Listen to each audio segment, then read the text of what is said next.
un ordenamiento económico de ese tipo también erosiona la democracia. Modelos autoritarios de gobierno presionan a las personas a emigrar. Pero que no somos una institución política, somos una institución financiera. Un mes después, el BESI anunció la entrega de 150 millones para El Salvador.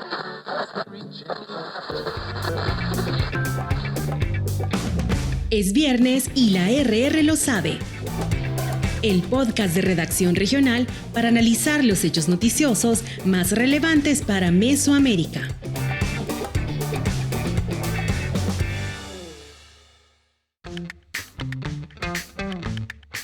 Desde 2021, los países centroamericanos suben la cuesta de la crisis económica derivada de la pandemia del COVID-19, que se suma a la desigualdad y la violencia que provoca la migración forzada de una buena parte de sus ciudadanos y ciudadanas. Hablamos de una región al borde de la implosión social. En los últimos años se suma el deterioro de las democracias.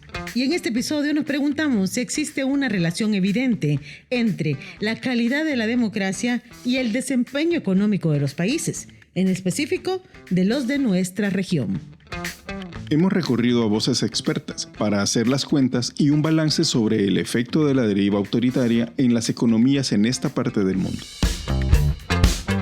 Somos Elmer Mengíbar y Kelly Raeta. Hoy es 7 de febrero de 2025.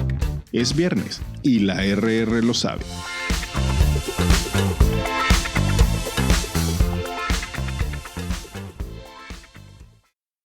Una de las 3 dictaduras consolidadas que identifica el reporte del Índice de la Democracia 2023 realizado por The Economist está en Centroamérica. Nos referimos a Nicaragua. Las otras 2 son Cuba y Venezuela. El índice ubica a Honduras, El Salvador y Guatemala como regímenes híbridos que se están moviendo hacia el autoritarismo. Por otra parte, según la CEPAL, la economía bajo la dictadura nicaragüense creció 3.7% y los regímenes híbridos de El Salvador, Guatemala y Honduras crecieron 3, 3.5 y 3.8 respectivamente. Todos se ubican arriba del promedio de 2.2 de América Latina y el Caribe, donde destaca el dato que Venezuela creció 6.2%. Ante esta evidencia, hoy nos preguntamos si el deterioro democrático tiene alguna incidencia en el desarrollo económico, para bien o para mal, o si economía y democracia no juegan en el mismo tablero. Con esta inquietud en la cabeza, llamamos a Zaira Barrera, economista con una maestría en Economía Política por la Universidad Nacional Autónoma de México y catedrática de la Universidad Centroamericana José Simón Cañas de El Salvador. Le pedimos profundizar en estas cuestiones.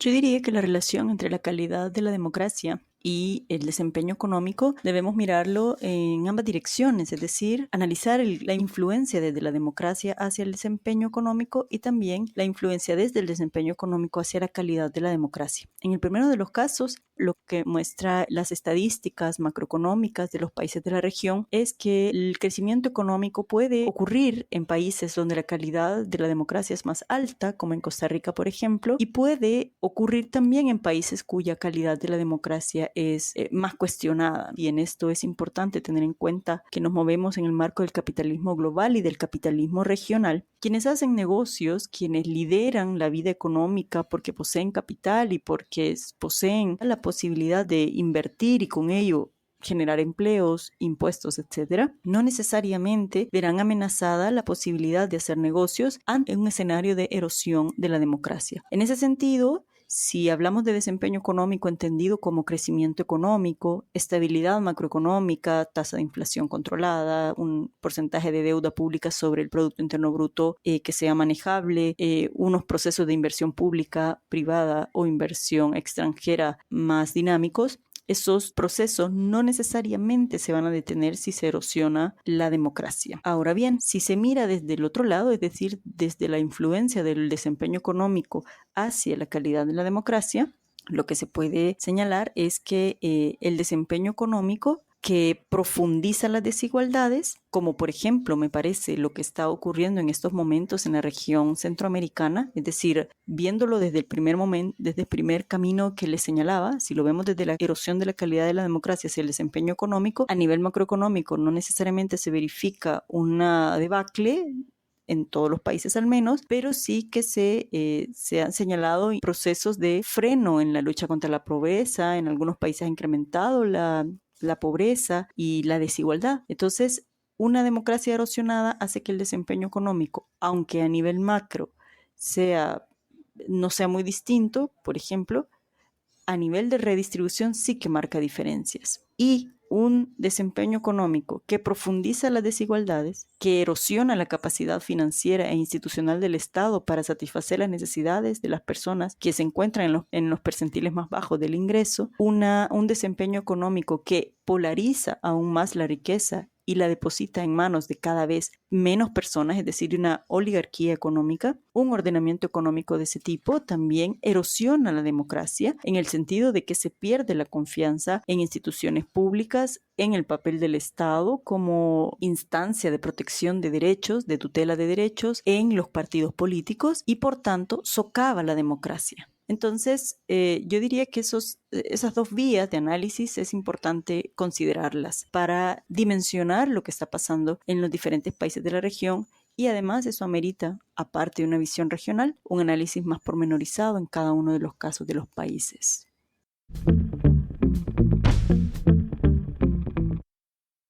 Una de las estadísticas del Organismo de las Naciones Unidas para la Migración, OIM, se basa en la cifra de personas retornadas tras intentos fallidos de llegar a Estados Unidos. Para 2024, El Salvador reporta un aumento del 12%, mientras que en Guatemala y Honduras hubo reducción del 4% y 20% respectivamente. Un 75% de las personas retornadas señalan que la causa de su decisión de emigrar fue por la economía en su país, mientras que solo el 14% afirma que por reunificación familiar y solo el 8% por inseguridad. Conversamos con Celia Medrano, investigadora especializada en movilidad humana, para preguntarle cómo se relaciona la dinámica migratoria con la economía de los países que muestran una deriva autoritaria. Las personas emigran porque buscan condiciones de vida y dignidad que les son negadas en sus países de origen. La inestabilidad política, falta de transparencia e inseguridad jurídica, característica en países de corte autoritario, desincentivan la inversión extranjera directa y la cooperación internacional orientada a la implementación de políticas integrales de desarrollo humano, que favorecerían factores de arraigo para sus poblaciones. En los países del Triángulo del Norte de Centroamérica, más del 60% de su población económicamente activa se encuentra en condiciones del mercado informal. La necesidad de contar con un empleo es el que las personas migrantes deportadas o repatriadas mencionan como la causa principal por la que decidieron emigrar. La emigración alivia la presión sobre los mercados laborales locales, especialmente en países con altos niveles de desempleo. Sin embargo, también puede crear escasez de mano de obra en sectores claves, afectando la productividad y el crecimiento económico. Por otra parte, se desarrolla dependencia de las economías locales a las remesas. En países centroamericanos, las remesas representan más del 20% del Producto Interno Bruto. Modelos autoritarios de gobierno presionan a las personas a emigrar de sus países de origen, pero facilitan también condiciones que fomentan xenofobia y racismo, por ejemplo, en los Estados Unidos, principal destino para la mayoría de migrantes de origen centroamericano. Las actuales políticas migratorias condicionan el mercado laboral. Se encuentran bajo riesgo de deportación alrededor de 11 millones de personas migrantes en condición irregular en los Estados Unidos, lo que impactará en las economías de países de origen, además de posibles restricciones en el sistema bancario internacional. Los gobiernos se están viendo presionados para recibir migrantes de otras nacionalidades bajo convenios conocidos como tercer país seguro, es decir, recibir migrantes de otras nacionalidades. El Salvador es el único país del Triángulo Norte que ha trascendido, estaría en disposición de asumirse como tercer país seguro para recibir a personas migrantes que no son salvadoreños. Si El Salvador no ha generado condiciones suficientes para que salvadoreños no se vean obligados a emigrar, ni condiciones para recibir de manera digna y segura a salvadoreños deportados, difícilmente tendrá la capacidad de recibir de manera digna y segura a migrantes de otras nacionalidades y garantizar procesos de inserción económica.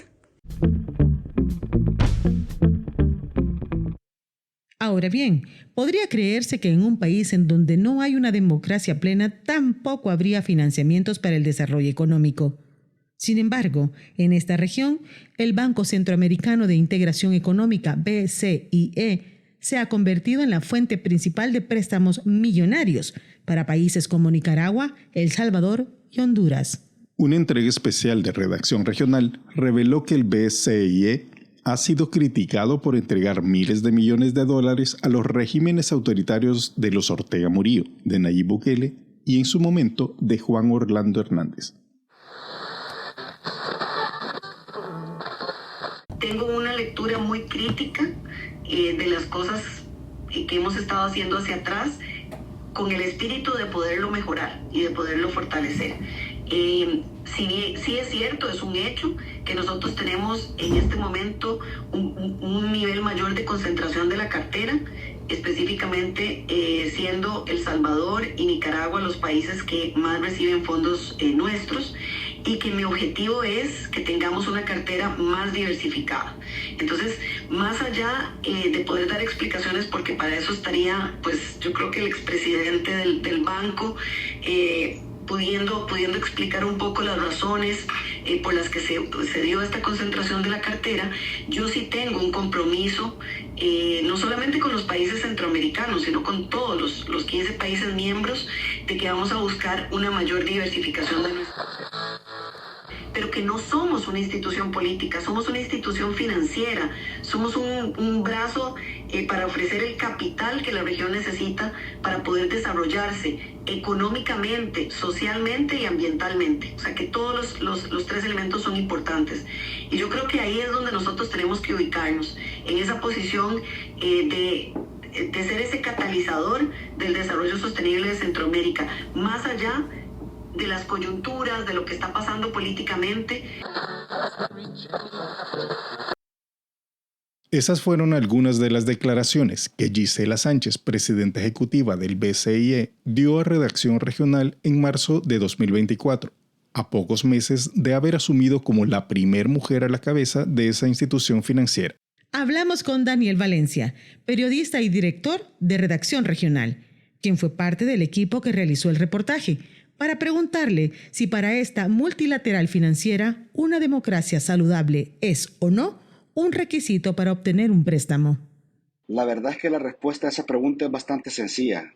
Al BCE realmente le importa muy poco revisar cuánta democracia tiene un gobierno a la hora de decidir entregarle cientos de millones de dólares para proyectos que en teoría buscan el desarrollo de esas sociedades. En la investigación que revelamos a finales del 2023 quedó demostrado que desde 2018 el banco duplicó los fondos para países como Nicaragua y El Salvador, en momentos en que Daniel Ortega, en un principio, y luego Nayib Bukele, dieron fuertes quiebres al Estado de Derecho y a la democracia. En conjunto, estos dos países recibieron más de 4.700 millones versus los 3.700 que fueron repartidos al resto de países fundadores del BCE en Centroamérica. Ahora, para entender por qué el BCE no toma en cuenta el nivel de estabilidad democrática de los gobiernos a los que les entrega plata, hay que entender cómo opera y funciona la entidad, que es donde tiene su falla de origen, a nuestro juicio, y en donde encontramos su principal debilidad. El banco fue creado en 1960 por los gobiernos de Centroamérica y en su funcionamiento depende de las decisiones que toman dos entidades, su junta de gobernadores y el directorio. En la primera están sentados a la mesa los ministros de Hacienda de los países miembros y en la segunda representantes directos de los gobiernos de estos países. Ahora mismo, por ejemplo, en esas entidades hay representantes del gobierno de Ortega, del gobierno de Bukele y del gobierno del clan Zelaya, que es la familia que gobierna ahora mismo Honduras. Para terminar, yo creo que hay mucha tela que seguir cortando con esta entidad. En esta entrevista con la actual presidenta, ella se comprometió a corregir los errores del pasado, ¿no? En alusión a, primero, la revisión de los posibles casos de corrupción en los años previos a su llegada, hasta una década, llegó a decir ella, y por el otro lado a revisar la entrega de créditos que inclinaban la balanza hacia El Salvador y Nicaragua. A la semana, a los días de que ella dio estas declaraciones, hubo una protesta contundente y pública del gobierno de Nicaragua a través de su ministro de Hacienda, mientras los representantes de El Salvador aplaudían en crítica hacia la presidenta, ¿no? Un mes después, el BESIE anunció la entrega de 150 millones para El Salvador. Al cierre del 2024, también Nicaragua recibió otros 130 millones y el BESIE continúa por una senda que todavía no se distingue que haya una diferencia entre esta administración y la anterior, que fue catalogada como el Banco de los Dictadores. Y lo que creo que es importante dimensionar es que no es solo el BESIE el que hace caso omiso a los niveles de democracia y de respeto al Estado de Derecho que tienen los países de la región. Son la mayoría de organismos multilaterales los que no toman en cuenta estas características a la hora de entregar fondos a los regímenes de turno, ¿no? Más reciente, el Fondo Monetario Internacional, por ejemplo, que durante mucho tiempo, durante toda la primera gestión del gobierno de Nayib Bukele, estuvo condicionando la entrega de fondos en virtud de la falta de transparencia, la falta de certeza jurídica y de respeto al Estado de Derecho. A finales de 2024 terminó otorgándole, y es la noticia con la que arrancamos el 2025, terminó otorgándole un fondo de ayuda, aunque pidiéndole unas cláusulas que Bukele, muy hábil, sabe evadir o cumplir a medias, ¿no? Entonces es una tendencia generalizada que en nuestros países y en nuestras regiones dominadas por autoritarios, el nivel de democracia no será tomado en cuenta por estos organismos. Estos organismos entregan fondos, créditos que al final se convierten en deuda para la ciudadanía de Centroamérica.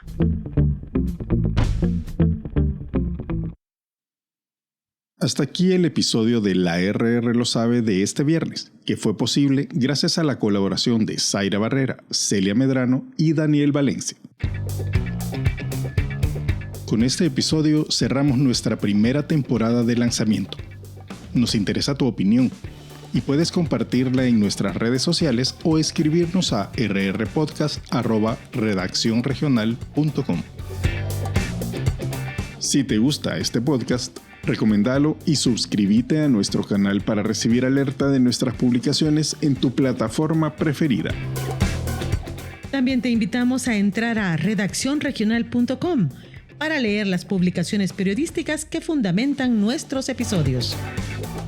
Y a buscarnos y seguirnos en X como @rrpresenta y en Facebook e Instagram como @redaccionregional. La RR lo sabe es un podcast de Redacción Regional. Este capítulo fue producido por Elmer Mengíbar. Guión de Kelly Iraeta y Elmer Mengíbar. Edición de audio y postproducción de Catherine Rogel. Dirección editorial de Daniel Valencia. Reportes y fact-checking por Redacción Regional. Redes sociales Lisette Figueroa. Música original de Raúl Hernández.